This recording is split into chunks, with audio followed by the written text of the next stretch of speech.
প্রাথমিক পর্যায়ে আপনারা নিশ্চয়ই এর মধ্যে বক্তব্য শুনেছেন।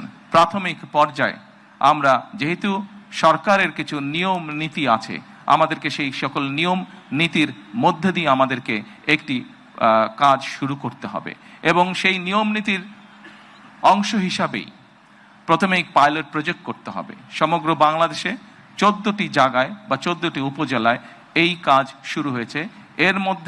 এর ভেতরে এই মুহূর্তে প্রায় 37,000 নারী অংশগ্রহণ করছেন।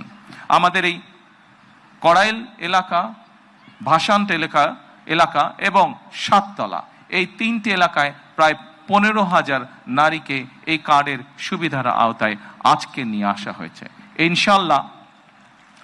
ইনশাল্লাহ আমি দৃঢ়ভাবে বিশ্বাস করি আমার সরকার পর্যায়ক্রমিকভাবে বাংলাদেশে যে 4 কোটি পরিবার রয়েছে, সেই 4 কোটি পরিবারের যারা নারী প্রধান, তাদের কাছে আগামী 5 বছরের মধ্যে ইনশাল্লাহ পর্যায়ক্রমিকভাবে সকলের কাছে আমরা এই ফ্যামিলি কার্ড নিয়ে যেতে সক্ষম হব ইনশাল্লাহ।